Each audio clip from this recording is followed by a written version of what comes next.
Everyone, कैसे हो आप सभी लोग? आई होप आप बहुत अच्छे होंगे और अच्छे से तैयारी भी चल रही होगी। सो आज हम करने वाले हैं मंथली एमसीक्यू सीरीज का part 5 for the month of December. अगर आपने इसका प्रीवियस पार्ट नहीं देखा है, पार्ट नंबर 4, तो आप आई बटन पर क्लिक कर सकते हैं। यहाँ पे आपको इसका लिंक जो है विजिबल हो जाएगा और इस लेक्चर की पीडीएफ जो है एज यूजुअल आपको हमारे टेलीग्राम चैनल पर प्रोवाइड कर दी जाएगी। तो जल्दी से स्टार्ट करेंगे आज का सेशन। फर्स्ट आपका क्वेश्चन है, as per the NITI Aayog's report title India's booming gig and platform economy perspective and recommendation of the future work, the number of gig and platform worker is expected to increase to %% by 2029-2030। तो answer यहाँ पे क्या हो जाएगा, that is कि India की जो gig and platform worker हैं ये आपके 2029-2030 तक इंक्रीज होके 23.5 मिलियन हो जाएंगे। Answer here is option number c. और यहाँ पे नोट करना है, जो ये रिपोर्ट है ये आपकी 2022 में पब्लिश की गई थी, रिसेंटली ये न्यूज़ में थी, तो इस वजह से इसे कवर कर रहे हैं। साथ में ही इसमें मेंशन किया गया था 2022 की अगर बात की जाए तो लगभग 47% गिग वर्कर्स जो हैं, गिग वर्कर्स क्या होते हैं, ऐसे वर्कर्स जो प्रोजेक्ट बेस्ड वर्क करते हैं, जैसे फ्रीलांस हो गया आपका, ठीक है, जो शॉर्ट टाइम के लिए वर्क करते हैं। फाइन, तो 47% गिग वर्कर्स जो हैं ये आपके मीडियम स्किल्ड जॉब्स में हैं, 22% ऐसे हैं जो हाई स्किल्ड जॉब में हैं और 31% ऐसे हैं जो लो स्किल्ड जॉब में हैं। साथ में ही यहाँ पे मेंशन किया गया था, इट इज़ एस्टिमेटेड कि इंडिया के जो गिग इकोनॉमी है ये आपकी 17% ग्रो करेगी in 2024 and it will reach to 455 billion $। Fine, एक और चीज़ जो इंपॉर्टेंट है जो मेंशन की गई थी कि जो इंडिया का गिग सेक्टर है इसमें इतना पोटेंशियल है कि ये 90 मिलियन जॉब्स क्रिएट कर सकता है, क्रिएट करेगा एंड कंट्रीब्यूट करेगा 1.25% इंडिया की जीडीपी में बाय द ईयर 2030। क्लियर है। नाउ नीति आयोग की बात करें तो इसके करंट सीईओ है BVR सुब्रमण्यम, हेडक्वार्टर लोकेटेड है न्यू दिल्ली, दिल्ली में, और स्टैब्लिश कब किया गया था, 2015 में स्टैब्लिश किया गया था। नाउ नेक्स्ट आपको क्वेश्चन है, the first edition of exercise Sinbax was held in Pune Maharashtra between India and dash. तो सिनबैक्स का पहला एडिशन आपका हुआ है, परफॉर्म किया गया है पुणे महाराष्ट्र में, इंडिया और कंबोडिया के बीच में। तो answer here is option number A, that is Cambodia. ठीक है, कंबोडिया और इंडिया के बीच में एक्सरसाइज हुई है सिनबैक्स। ओके, नाउ सिनबैक्स जो है ये आपकी जॉइंट टेबल टॉप एक्सरसाइज है जो इंडियन आर्मी और कंबोडियन आर्मी के बीच में हुई थी। प्राइमरी ऑब्जेक्टिव इसका क्या था, काउंटर टेररिज्म पे वर्क करना, ठीक है, जॉइंटली वर्क करना काउंटर टेररिज्म ऑपरेशंस पे। नाउ कंबोडिया की अगर बात करें तो इसके करंट प्राइम मिनिस्टर कौन है, हुन मनेट, कैपिटल इसकी है Phnom Penh and currency is Cambodian riel. And one more thing, जो ये एक्सरसाइज है ये आपकी 1 से 8 दिसंबर तक चली थी। ओके, नेक्स्ट आपको क्वेश्चन है, name the personality who received the NCB lifetime achievement award in recognition of his exceptional contribution to the cement and concrete sector during the 18th NCB international conference and exhibition on cement concrete and building material held in new Delhi, Delhi. तो इनमें से कौन से आपके person हैं जिनको ये award दिया गया था, इनका नाम है doctor HC Visvesvaraya. Answer here is option number D. और ये अवार्ड इनको दिया गया था secretary of department for promotion of industry and internal trade, that is DPIIT के जो आपके सेक्रेटरी हैं इनका नाम है अमरदीप सिंह भाटिया, इनके द्वारा ये अवार्ड दिया गया था। नाउ अब ये कॉन्फ्रेंस जो है which is 18th edition of NCB international conference and exhibition on cement concrete and building material, ये ऑर्गेनाइज की थी NCB द्वारा। इसको ऑर्गेनाइज किया गया था 27 से 28 नवंबर को और इसका थीम क्या था, cement the net zero future, cement the net zero future. Now जो अब ये सेक्रेटरी हैं आपके DPIIT के अमरदीप सिंह भाटिया, इन्होंने एक शॉर्ट फिल्म भी यहाँ पे रिलीज की थी जो बेसिकली जो हमारी सीमेंट कंक्रीट कंस्ट्रक्शन इंडस्ट्री है उसके 200 ग्लोरियस ईयर को दर्शाता है, जिसका नाम था द सीमेंट इंडस्ट्री इंडिया 2024। इसके अलावा इस इवेंट में 2 MOU साइन किए गए थे NCB द्वारा। NCB ने MOU साइन किया था एक तो global cement and concrete association के साथ for encouraging research in the field of decarbonisation in India's cement sector. दूसरा आपका था NCB ने MOU साइन किया है AIC plasma tech innovation foundation के साथ for the application of thermal plasma torch technology in the production of your cement. Okay, ये दोनों अग्रीमेंट NCB ने साइन किए थे। इसके अलावा इस इवेंट में जो मिस आरती भटनागर हैं, एडिशनल सेक्रेटरी हैं आपकी एंड फाइनेंशियल एडवाइजर हैं DPIIT की, इन्होंने 8th एडिशन रिलीज किया था NCB गाइड नॉर्म्स का on a cement plant operation. Okay, next आपको क्वेश्चन है द शशि रुई को founder of dash has recently November passed away in Mumbai Maharashtra. तो इनमें से कौन सी ऑर्गेनाइजेशन के ये आपके को फाउंडर थे? शशि रुआ। तो answer here is Acer group. ठीक है, ये आपके एसर ग्रुप के को फाउंडर थे और ये बेसिकली जो आपके रुइया ब्रदर हैं, रवि रुइया और शशि रुइया, ये ब्रदर थे जिन्होंने स्टैब्लिश किया था एसर ग्रुप को। The company known as your Acer global fund limited. ठीक है, नेक्स्ट क्वेश्चन है the Sivapatham Vittal the father of endocrine surgery in India recently in November passed away in which year he was honored with the Padma Shri. तो जो आपके शिवापथम विट्ठल हैं जिन्हें father of endocrine surgery बोलते हैं इंडिया में, इनको जो है पद्मश्री से नवाजा गया था 2011 में। आंसर आपका यहाँ पे क्या हो जाएगा? It is option number c. और यहाँ पे एक क्वेश्चन जो बन सकता है कि एंडोक्रिनोलॉजी क्या होती है? ये आपकी स्टडी होती है एंडोक्राइन सिस्टम की। यहाँ पे आप देख सकते हैं एंडोक्राइन सिस्टम में क्या क्या चीज़ आती है, जैसे किडनी, स्टमक, लिवर, ये सब आपके आ जाते हैं। यहाँ पे आप इनकी इमेज भी देख सकते हो शिवपथम विट्ठल जी की। नेक्स्ट आपको क्वेश्चन है world AIDS day is annually observe across the globe on dash. तो वर्ल्ड एड्स डे हम ऑब्जर्व करते हैं आपका 1 दिसंबर को एंड इसका थीम क्या था आपका 2024 का? Take the right path, my health my right. Okay, symbol की बात करें तो ये डिनोट किया जाता है रेड रिबन से। और इंडिया में 1992 से national AIDS control organisation India में वर्ल्ड एड्स डे जो है हर साल ऑब्जर्व करती है। ठीक है, मतलब जो इवेंट आपका होता है हर साल, नेशनल एड्स कंट्रोल ऑर्गेनाइजेशन जो है वो ऑब्जर्व करती है इसको इंडिया में under the ministry of health and family welfare. Okay, now next आपकी बात करेंगे रिपोर्ट की जो पीआईबी में मेंशन की गई थी, इंडिया की एचआईवी एस्टिमेशन 2023 रिपोर्ट। इस रिपोर्ट में मेंशन किया गया है कि over 2.5 million people they are living with the HIV. इतने लोगों को इंडिया में एचआईवी है। और अगर बात की जाए नए केसेस की तो यहाँ पे 2010 के कंपैरिजन में बताया गया है कि नए केसेस जो हैं वो आपके 44% कम हो गए हैं।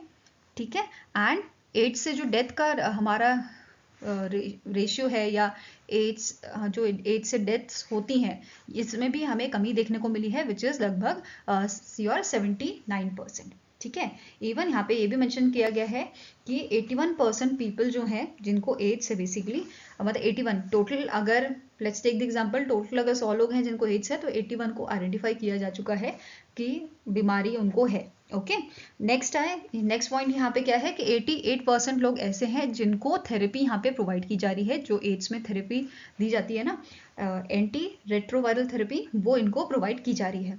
नाउ अब यहाँ पे एक क्वेश्चन जो बन सकता है, अगर एग्जामिनर का मूड अच्छा हुआ या थोड़ा मतलब अगर उसने बच्चों पे दया खा ली तो एक क्वेश्चन सिंपल डाल सकता है, एचआईवी का फुल फॉर्म क्या होता है? ठीक है, तो it is your human immuno deficiency virus. इसका फुल फॉर्म याद कर लीजिए, सिंपल है, ह्यूमन इम्यूनो डेफिशिएंसी वायरस।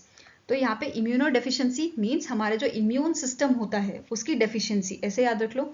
ठीक है, इसमें क्या होता है, जो ये वायरस होता है एचआईवी का, ये हमारे इम्यून सिस्टम को डिस्ट्रॉय करता है। ठीक है, ये इसका मेन काम होता है, इसी वजह से हमारी जो तबीयत है वो और ज़्यादा खराब हो जाती है। क्लियर है? तो ऐसे याद रखना, ह्यूमन के इम्यून सिस्टम को कमजोर करने वाला, उसमें डेफिशिएंसी लाने वाला virus is your HIV virus. Okay, next is the border security force celebrated it's dash raising day on 1 दिसंबर 2024। तो 1 दिसंबर को बीएसएफ का रेजिंग डे होता है और हमने 2024 में इनका 60th जो आपका रेजिंग डे है वो इन्होंने ऑब्जर्व किया था 1 दिसंबर को। एंड ये इसकी जो सेरेमनी आपकी हुई थी ये आपका सेलिब्रेट किया गया था मेघालय फ्रंटियर हेडक्वार्टर में in the Shillong. Okay, now static information देखिए बीएसएफ की, बॉर्डर सिक्योरिटी फोर्स की। तो इसके कारण डीजी आपके हैं दलजीत सिंह चौधरी, हेडक्वार्टर लोकेटेड है न्यू दिल्ली में और इसका मोटो क्या है, duty until death. Okay, next आपको क्वेश्चन है D Krishna Kumar appointed as a chief justice of which high court. तो इनमें से कौन सा हाई कोर्ट है जिसके चीफ जस्टिस ये अपॉइंट किए गए हैं? इस हाई कोर्ट का नाम है मणिपुर हाई कोर्ट। ठीक है, answer here is option number c. और ये करंटली जज हैं आपके मद्रास हाई कोर्ट के, यहाँ पे आप इनकी इमेज देख सकते हैं। और उन्होंने मणिपुर हाई कोर्ट के जो आपके प्रीवियस चीफ जस्टिस थे जस्टिस सिद्धार्थ मृदुल, इनको रिप्लेस किया है। नेक्स्ट क्वेश्चन है who is appointed as a new chief secretary of Mizoram. तो इनमें से कौन से शख्स हैं जिनको मिजोरम का चीफ सेक्रेटरी अपॉइंट किया गया है? इनका नाम है खीली राम मीना। क्या नाम है इनका? खीली राम मीना। और इन्होंने रिप्लेस किया है एच लिंग माविया को। ओके, नेक्स्ट आपका क्वेश्चन है, which bank has recently in December launch the esteem saving account for the senior citizen. तो इनमें से कौन सा बैंक है जिसने सीनियर सिटीजन के लिए एक अकाउंट लॉन्च किया है जिसका नाम है एस्टीम सेविंग अकाउंट। तो आंसर आपका हो जाएगा it is done by the federal bank. Federal bank ने इसे लॉन्च किया है और यहाँ पे एलिजिबल कौन से एज के पर्सन होंगे, जिनकी एज 55 ईयर्स या उससे ज़्यादा होगी वो इस अकाउंट के लिए एलिजिबल हैं, जिसमें इंश्योरेंस बेनिफिट जो है कस्टमर्स को दिया जा रहा है। फ्री ईयरली हेल्थ चेकअप यहाँ पे प्रोवाइड किया जाएगा, hospital cash facility, doctor on call facility, ये सारी चीज़ें यहाँ पे प्रोवाइड की जाएंगी। साथ में ही आपकी जो भी फाइनेंशियल नीड्स हैं वो भी यहाँ पे मतलब काफ़ी अच्छी अच्छी फैसिलिटीज़ जो है वो फेडरल बैंक द्वारा सीनियर सिटीजन को दी जा रही है ताकि उनकी जो नीड है वो पूरी हो सके। ठीक है, उनकी जो भी आपकी फैसिलिटीज़ होती है, जो चीज़ में उनको दिक्कत होती है वो फैसिलिटी उनको अच्छे से ईजिली जो है प्रोवाइड की जा सके। फाइन। नाउ फेडरल बैंक की बात करेंगे तो इसके कारण एमडी एंड सीईओ है केवीएस मनियन, हेडक्वार्टर लोकेटेड है अलुवा केरला में, एंड इसकी टैगलाइन क्या है, योर परफेक्ट बैंकिंग पार्टनर। 1931 में इसको जो है एस्टैब्लिश किया गया था। नेक्स्ट आपका क्वेश्चन है, the Asian development bank has signed a dash million $US loan agreement with India to boost horticulture productivity in the country. तो रिसेंटली एशियन डेवलपमेंट बैंक ने 98 मिलियन $US का जो लोन है वो यहाँ पे लोन डील साइन की है इंडिया के साथ। ठीक है, आंसर यहाँ पे क्या हो जाएगा, ऑप्शन नंबर बी। और ये जो लोन अग्रीमेंट है it is your part of a building India's clean plant programme. ठीक है, ये किसका पार्ट है, building India's clean plant programme, जिसे और इस अग्रीमेंट को किसने साइन किया था, इंडिया की तरफ से जुहिम मुखर्जी, एंड आपका दूसरी तरफ से एशियन डेवलपमेंट बैंक की तरफ से जो काई वोई यो है, officer in charge of Asian development Bank India Resident Mission. इन दोनों के बीच में ये अग्रीमेंट साइन हुआ था और इस प्रोजेक्ट के तहत यहाँ पे इंडिया में एटलीस्ट 6 क्लीन प्लांट सेंटर जो हैं वो स्टैब्लिश किए जाएंगे। और जो ये सेंटर्स होंगे यहाँ पे आपकी एडवांस लेबोरेटरीज होंगी जिनका काम क्या होगा कि जो प्लांट डिजीज है उनको डायग्नोस किया जाए, और साथ में ही जो यहाँ पे स्टाफ होगा वो आपका ट्रेंड एक्सपर्ट्स को यहाँ पे रखा जाएगा। फाइन। अब जो ये प्रोजेक्ट है ये एग्जीक्यूट कौन करेगा, इंडिया की जो मिनिस्ट्री है आपकी ministry of agriculture and farmers welfare in collaboration with national horticulture board and ICAR Indian council of agriculture research, ये तीनों मिलके इस प्रोजेक्ट को एग्जीक्यूट करेंगे। क्लियर है। नेक्स्ट आपका क्वेश्चन है, the RBI has injected dash amount into the banking system to manage increasing liquidity deficit. तो रिसेंटली RBI ने जो है जो बढ़ती हुई लिक्विडिटी डेफिसिट है उसको मैनेज करने के लिए इंडियन बैंकिंग सिस्टम में इन्होंने 6,956 करोड़ का अमाउंट जो है इंजेक्ट किया है।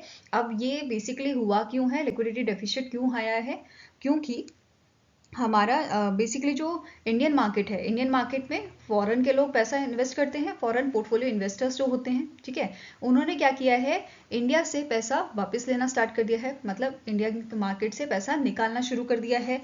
और एक और रीज़न क्या है, RBI का डॉलर सेल।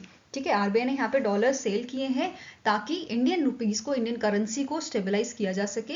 ये दोनों रीजन है आपके लिक्विडिटी डेफिशिएट के जो जिसने क्रिएट किया है negative balance of payment Q3 of financial year 2023 में। ठीक है, which is total of 23 billion $। Next question है, as per the SBI economic research department report India's GDP is most likely to drop below -% from the current financial year for the current financial year 2025. तो as per SBI economic research department report जो India की economy है, India की जो GDP है ये आपकी below रहेगी 6.5%। आंसर आपका यहाँ पे हो जाएगा it is option number C. इस रिपोर्ट में मेंशन किया गया था जो एग्रीकल्चर सेक्टर है इसमें ग्रोथ इस बार देखी गई है Q2 ऑफ फाइनेंशियल ईयर 2025 में कितना परसेंट, 3.5% की।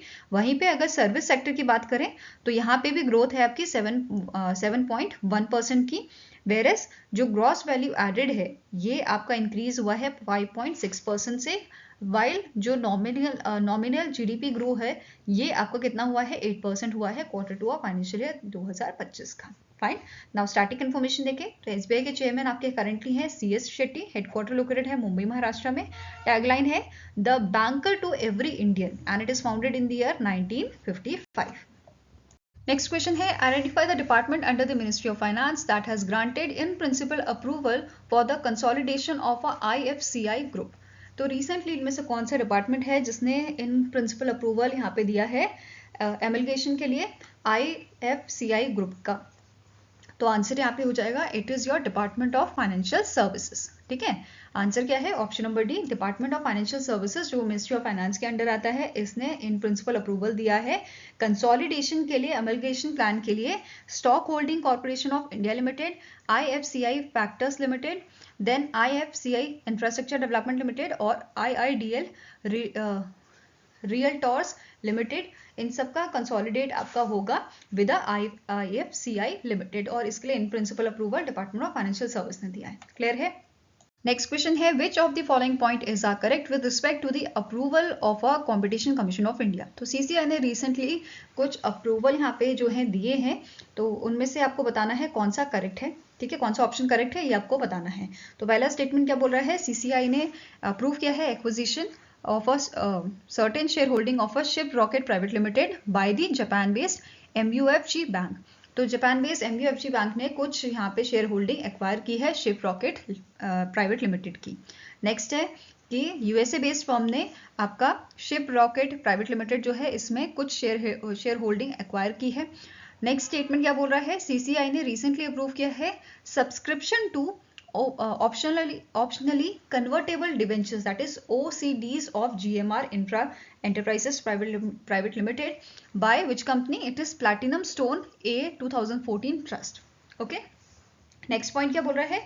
पहले आपके दूसरा और तीसरा स्टेटमेंट करेक्ट है, और लास्ट स्टेटमेंट क्या बोल रहा है?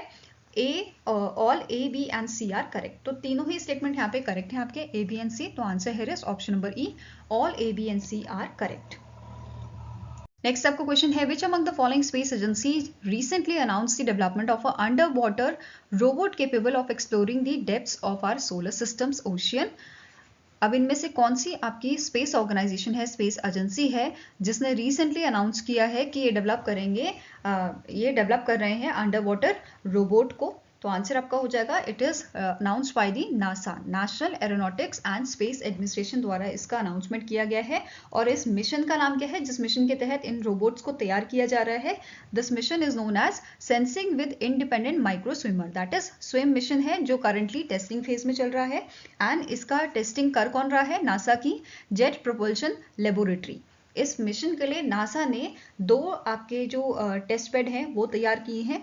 एक आपका डेवलप किया गया है जेट प्रोपल्शन लेबोरेटरी में which is ocean world lander autonomy test bed, and दूसरा आपका है ocean world autonomy test bed for exploration research and simulation. इसे आपका क्रिएट किया गया है एम्स रिसर्च सेंटर में। ओके, नेक्स्ट आपको क्वेश्चन है name the joint military exercise that was held between Indian army and the Malaysian army in the Pahang district of Malaysia from 2nd to 15th December 2024। तो in month of December Malaysia और India के बीच में, इन दोनों की army के बीच में एक exercise आपकी परफॉर्म की गई थी जिसका नाम है हरीमाऊ शक्ति, और ये कहाँ पे हुई थी? मलेशिया के पहांग डिस्ट्रिक्ट में हुई थी।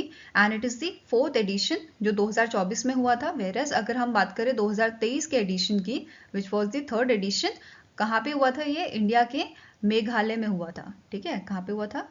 इंडिया के मेघालय में हुआ था। एंड कौन से डिस्ट्रिक्ट में हुआ था?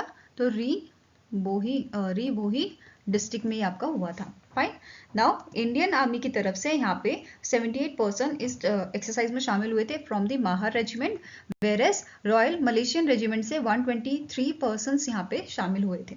फाइन, नेक्स्ट क्वेश्चन है in which city India's first underground shooting range was inaugurated for NCC cadets. तो इन मंथ ऑफ नवंबर जो दिल्ली की CM है आतिशी जी, इन्होंने न्यू दिल्ली में इंडिया का पहला जो फर्स्ट अंडरग्राउंड शूटिंग रेंज है उसे इनॉग्रेट किया था NCC कैडेट्स के लिए। ठीक है, और कहाँ पे ये इनॉग्रेट किया गया था? तो रोहिणी न्यू दिल्ली में ये आपका एक्चुअल में इनॉग्रेट किया गया था। ठीक है, अगर फीचर्स की बात करें इस शूटिंग रेंज की, तो 25 मीटर का ये फायरिंग रेंज है जिसमें 6 लेन्स बनाई गई हैं and it has a bullet proof ceiling. साथ में ये भी बताया गया है कि दिल्ली गवर्नमेंट एक और शूटिंग रेंज यहाँ पे डेवलप कर रही है, कालकाजी गवर्नमेंट स्कूल जो है वहाँ पे इसे डेवलप किया जा रहा है। क्लियर है? नाउ इसके साथ एडिशनल चीज क्या याद रखनी है? Recently in month of November NCC raising day जो है वो सेलिब्रेट किया गया था। ठीक है, NCC रेजिंग डे, NCC का रेजिंग डे आपको ऑब्जर्व किया गया था एनुअली। इसे कब ऑब्जर्व करते हैं? 4th संडे ऑफ नवंबर को। ठीक है, 4th संडे नवंबर का जो आपका था 24th ऑफ नवंबर, एंड इस दिन हमने 76th एडिशन जो है वो ऑब्जर्व किया था एनसीसी के रेजिंग डे का। क्लियर है? नेक्स्ट क्वेश्चन है, which country is reelected to the United Nation peace building commission for the 2025-2026 term. तो इनमें से कौन सी कंट्री है जिसे री इलेक्ट किया गया है यूएन पीबीसी के लिए, पीस बिल्डिंग कमीशन के लिए, फॉर द टर्म 2025-2026? तो आंसर हो जाएगा इट इज इंडिया। इंडिया को यहाँ पे री इलेक्ट किया गया है। करंटली जो है इंडिया सर्व कर रहा है मेंबर ऑफ कमीशन, एंड इसका टेन्योर आपका 31 मार्च 2024 को खत्म हो जाएगा। ठीक है, और 2025-2026 टर्म के लिए इंडिया को री इलेक्ट किया गया है। नाउ अब बात कर लेते हैं यूएन पीस बिल्डिंग कमीशन की। तो यूएन पीस बिल्डिंग कमीशन क्या है? ये एक आपकी एडवाइजरी बॉडी है जिसका काम क्या होता है? सपोर्ट करना पीस एफर्ट्स को। ठीक है, नाम से पता चल रहा है पीस बिल्डिंग के लिए काम करती है ना, ऐसे याद रख सकते हो कि इसका काम होता है सपोर्ट करना पीस एफर्ट्स को। पीस के लिए जो भी एफर्ट्स किए जा रहे हैं उसको सपोर्ट करना ऐसी कंट्रीज में जिसमें कन्फ्लिक्ट हो रहे हैं। ठीक है, बेसिकली शांति का ये आपका काम है कि इसको क्या करना है, जो भी चीज़ें हो सकती हैं शांति बनाए रखने के लिए, उसे सपोर्ट करने के लिए, तो ये ऑर्गेनाइजेशन ये काम करती है। ठीक है, नाउ यूएन पीबीसी को स्टैब्लिश कब किया गया था? 2005 में, और इंडिया इसका फाउंडिंग मेंबर था। तो ये भी आपको ध्यान में रखना है। ठीक है, India was the one of the founding member of this UN United Nation peace building commission. ठीक है, टोटल जो मेंबर्स हैं इनकी अगर बात करें, टोटल 31 मेंबर स्टेट यहाँ पे आपके हैं, एंड ये मेंबर्स इलेक्ट कौन करता है? They are elected from the UN General Assembly, UNGA, UN Security Council and UN Economic and Social Council. Clear है? नाउ स्टैटिक इन्फॉर्मेशन भी देख लेते हैं। इसके करंट चेयरमैन आपके हैं Sergio Frank Denis from the Brazil, and इसका headquarter located है आपका न्यूयॉर्क यूएसए में। नेक्स्ट क्वेश्चन है, the Morgan Stanley has lowered India's GDP projection for financial year 2025 to dash. तो मॉर्गन स्टैनले ने रिसेंटली इंडिया की जो जीडीपी प्रोजेक्शन है for the year financial year 2025 इसके लिए आपकी कम की है। पहले कितनी थी? 6.7% प्रोजेक्शन दी गई थी, अब इसे कम करके 6.3% कर दिया गया है। तो answer here is option number B. Now static information भी कवर करेंगे इसकी। मॉर्गन स्टैनले के एग्जीक्यूटिव चेयरमैन करंटली है जेम्स पी गॉर्मन, हेडक्वार्टर आपका न्यूयॉर्क यूएसए में लोकेटेड है, और 1935 में इसको स्टैब्लिश किया गया था। नेक्स्ट क्वेश्चन है, recently in December Nandi Ndaitwah was recently elected as a first female president of which country. तो इनमें से कौन सी कंट्री है जिसकी पहली फीमेल राष्ट्रपति जो है बनी है नैंडी नेतवा? तो आंसर आपका हो जाएगा option number C, that is Namibia की। ठीक है, आंसर क्या हो जाएगा? नाम्बिया की ये आपकी फर्स्ट फीमेल प्रेसिडेंट बनी है और इलेक्ट की गई हैं, अभी बनी नहीं है। 21 मार्च 2025 से इनका टेन्योर स्टार्ट होगा और 5 साल के लिए टेन्योर रहेगा, एंड ये जो है 5th प्रेसिडेंट आपकी बनेंगी नाम्बिया की। क्लियर है? और ये रिप्लेस करेंगी नैनगोलो मुअम्बा जो है, उनको ये रिप्लेस करेंगी। ठीक है, नाम्बिया की बात करें, कैपिटल इसकी है विंडहोक, करेंसी है नाम्बियन डॉलर। यहाँ पे आप जो है इमेज देख सकते हैं। नेक्स्ट आपको क्वेश्चन है, पीएम मोदी हैज इनॉग्रेटेड दी बीमा सखी योजना इन पानीपत हरियाणा। तो रिसेंटली पीएम मोदी जी का विजिट था आपका इन दी हरियाणा, तो वहां पे इन्होंने बीमा सखी योजना को इनॉग्रेट किया है, एम्पावर करने के लिए विमेंस को through financial literacy and insurance awareness. Now, the Bima Sakhi Yojana is an initiative of which insurance company? इनमें से कौन सी इंश्योरेंस कंपनी है जिनका ये इनिशिएटिव है बीमा सखी योजना? तो answer here is LIC, life insurance corporation of India ने इस इनिशिएटिव को आपका जो है लॉन्च किया है, या LIC का ये आपका इनिशिएटिव है बीमा सखी योजना। यहाँ पे क्या होगा, आपकी जो विमेंस हैं उनको ट्रेन किया जाएगा और वो इंश्योरेंस एजेंट यहाँ पे बनेंगी और इंश्योरेंस को ये आपका और लोगों तक पहुंचाएंगी। ठीक है, ऐसा इनका एम है। फाइन। नाउ LIC यहाँ पे पहले साल में इन्वेस्ट करेगा 840 करोड़ रुपीज फॉर दिस बीमा सखी योजना, ये ध्यान में रखना है। नाउ अब यहाँ पे कुछ बात कर लेते हैं इस स्कीम की। जैसे इस स्कीम के लिए जो विमेन है, विमेन एम्पावरमेंट के लिए है, राइट। तो विमेन के लिए एलिजिबिलिटी क्या रखी गई है? एक कि वो 10वीं पास होनी चाहिए, दूसरी कंडीशन है 18 से 70 साल की उनकी उम्र होनी चाहिए, देन वो एलिजिबल होंगी इस बीमा सखी योजना के लिए जो बीमा सखी हैं वो बनने के लिए, ठीक है, वॉलंटियर बनने के लिए बेसिकली।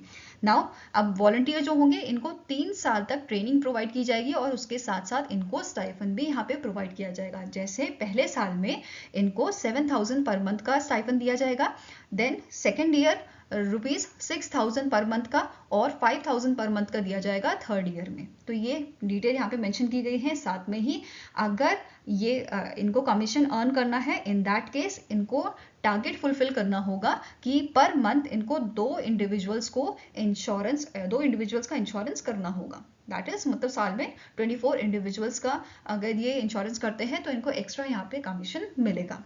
अदरवाइज अगर ये नहीं अपना टारगेट पूरा कर पाते ये कमीशन वाला, तो कमीशन नहीं मिलेगा बट स्टाइफन जरूर मिलेगा, ठीक है। नेक्स्ट यहाँ पे आपका पॉइंट है, LIC का मेन एम है कि ये 1 लाख बीमा सखी जो है नेक्स्ट 12 मंथ से, मतलब 1 साल के अंदर 1 लाख बीमा सखी को ये एनरोल करे और 3 साल के पीरियड में 2 लाख बीमा सखी को ये एनरोल करे, ऐसा टारगेट इन्होंने रखा है अपना। फाइन, नाउ स्टार्टिंग इन्फॉर्मेशन देख लेते हैं। LIC के करंट MD एंड CEO कौन है? सिद्धार्थ मोहंते। हेडक्वार्टर लोकेटेड है मुंबई महाराष्ट्र में और इसकी शुरुआत की गई थी 1956 में। Next is the World Trade Organization General Council appointed Dash as the 8th Director General। तो WTO के डायरेक्टर जनरल अभी अपॉइंट किए गए हैं, इनका नाम है नोगोजी ओकोंजो-इवेला, ठीक है। Answer here is option number B. अब आप बोलोगे ये तो पहले भी थे, तो इनका अभी इनको जो है री इलेक्ट किया गया है as a 8th director general. और इनका जो टर्म है, देखो अगर WTO की बात करें, वर्ल्ड ट्रेड ऑर्गेनाइजेशन की, तो इसके जो डायरेक्टर जनरल होता है इनका टेन्योर आपका 4 साल का होता है, ठीक है, 4 ईयर का होता है। और जो नगोजी ओकेंजा-इवेला है, इनका पहला टेन्योर 2021 में स्टार्ट हुआ था और जो सेकेंड टर्म इनका रहेगा वो 1 सितंबर 2025 से स्टार्ट होगा, सेकेंड वाला टर्म, ठीक है। नगोजी ओकेंजा-इवेला जो है ये पहली विमेन है जो WTO की आपकी हेड बनी है and first African to lead the WTO। Clear है। नाउ नेक्स्ट इज WTO के स्टार्टिंग इन्फॉर्मेशन की हेडक्वार्टर कहाँ लोकेटेड है? जिनेवा स्विट्जरलैंड में। मेंबर कंट्रीज हैं 166 और 1995 में स्टैब्लिश किया गया था इसको। नेक्स्ट क्वेश्चन है, life insurance corporation of India launch its golden jubilee scholarship scheme 2024 to assist dash in a accessing higher education. तो इनमें से कौन से आपके स्टूडेंट हैं जिनके लिए ये स्कीम लाई गई है, गोल्डन जुबली स्कॉलरशिप स्कीम लाई गई है कि वो बच्चे आपके हायर एजुकेशन को इजीली एक्सेस कर पाए या उनको सुविधा मिल पाए। तो आंसर यहाँ पे आपका हो जाएगा इकोनॉमिकली वीकर सेक्शन के जो आपके बच्चे हैं, ठीक है, दैट इज EWS के जो स्टूडेंट्स हैं, ऐसे बच्चे जो EWS कैटेगरी में आते हैं, उनको हायर एजुकेशन प्रोवाइड करने के लिए ये आपका स्कीम लाया गया है। तो आंसर यहाँ पे क्या हो जाएगा? Option number D, economically weaker students के लिए ये स्कीम लाई गई है।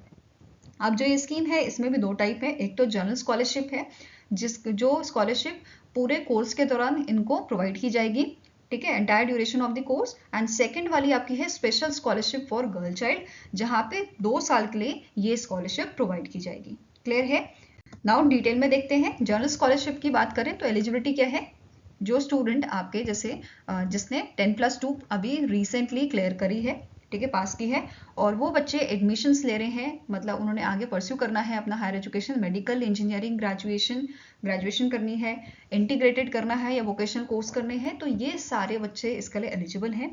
साथ में ही कंडीशन रखी गई है, इनका जो लास्ट क्वालिफाइंग एग्जामिनेशन था उसमें 60% मार्क्स होने चाहिए एटलीस्ट, ठीक है, ये चीज़ मेंशन की गई है।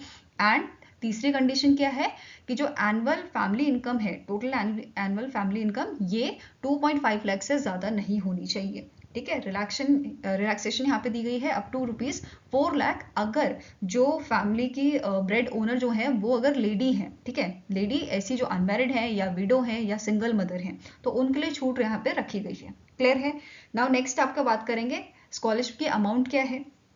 अगर मेडिकल कोर्स परस्यू कर रहा है बच्चा तो 40,000 पर एनुअम यहाँ पे जो है आपकी स्कॉलरशिप रखी गई है। कौन कौन से कोर्सेज एलिजिबल हैं यहाँ पे आप आराम से देख सकते हो, MBBS, bachelors of ayurvedic medicine and surgery, then bachelors of homoeopathic medicine, ये सारे इसमें आपके इंक्लूडेड हैं। देन बात करें इंजीनियरिंग कोर्स की तो 30,000 पर एनम जो है यहाँ पे स्कॉलरशिप प्रोवाइड की जाएगी, 2 इंस्टॉलमेंट में दी जाएगी। सारे ही केसेस में 2 इंस्टॉलमेंट में ये स्कॉलरशिप मिलेगी, ठीक है।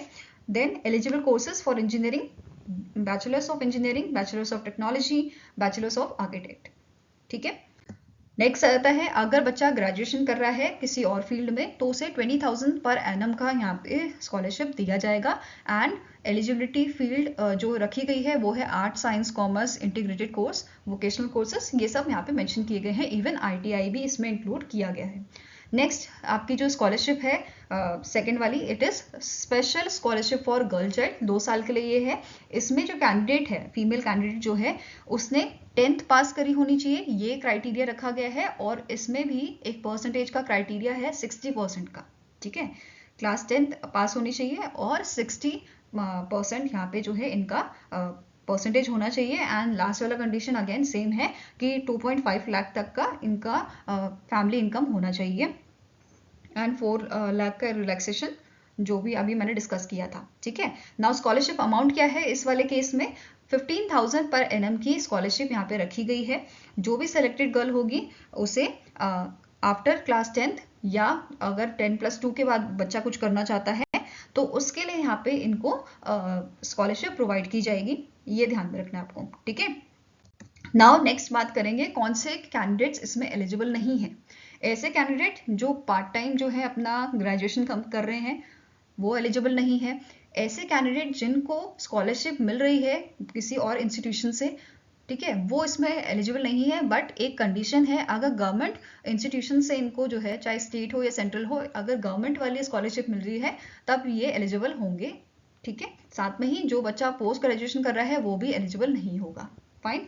एप्लीकेशन प्रोसेस क्या रहेगा, LIC की वेबसाइट पे जाके अपना एप्लीकेशन इनको फिल करना होगा कैंडिडेट को, और वहाँ पे जो भी फॉर्म आपका आएगा उसे फिल करके सबमिट करना होगा, ठीक है। सिलेक्शन प्रोसेस क्या रहेगी, यहाँ पे मेरिट तैयार की जाएगी बच्चों के जो भी एग्जामिनेशन होंगे उनके बेसिस पे, ठीक है, और उनको देन शॉर्टलिस्ट किया जाएगा। सेकेंड पॉइंट आपका क्या बोल रहा है, रेगुलर स्कॉलरशिप की अगर बात करें तो इनमें जो क्लास 12th के बच्चे हैं उनको प्रायोरिटी दी जाएगी, ठीक है। वोकेशनल कोर्सेज भी यहाँ पे आपका कंसिडर किया जाएगा। ये सब चीज़ें यहाँ पे मेंशन की गई हैं। इवन एक और आपका कंडीशन है, अगर मेल और फीमेल दोनों की कंडीशन सेम है, दोनों की क्राइटेरिया सेम है, इन दैट केस फीमेल को यहाँ पे जो है प्रायोरिटी मिलेगी, ऐसा मेंशन किया गया है, ठीक है। नेक्स्ट आपका क्वेश्चन है, OP Jindal global university partnered with which Indian institute of technology to establish India's first constitution museum in Sonipat Haryana. तो recently OP Jindal global university ने पार्टनरशिप की है IIT मद्रास के साथ, किस चीज के लिए, इंडिया का पहला कॉन्स्टिट्यूशन म्यूजियम बनाने के लिए। कहाँ पे, सोनीपत हरियाणा में, ठीक है। तो ये जगह इंपॉर्टेंट है, जगह भी आपको क्वेश्चन में पूछी जा सकती है कि इन दोनों के बीच में आपका कोलैबोरेशन हुआ है, पार्टनरशिप हुई है इंडिया का पहला कॉन्स्टिट्यूशन म्यूजियम बनाने के लिए, और ये म्यूजियम कहाँ बनेगा, इस टाइप का क्वेश्चन भी बन सकता है, ठीक है। आई होप गाइस आपको ये वीडियो पसंद आया हो, पसंद आए तो लाइक एंड शेयर जरूर कीजिएगा, और हमारे साथ जुड़ने के लिए हमारे चैनल को सब्सक्राइब कीजिएगा। अगर आपके कुछ सजेशन है तो आप हमें मेल कर सकते हो benchmarkstudy007@gmail.com पे, या फिर आप हमें कमेंट सेक्शन में भी लिख सकते हैं। सो मिलेंगे से ही नेक्स्ट वीडियो के साथ। Till then take care, have a nice day and all the best for your preparation.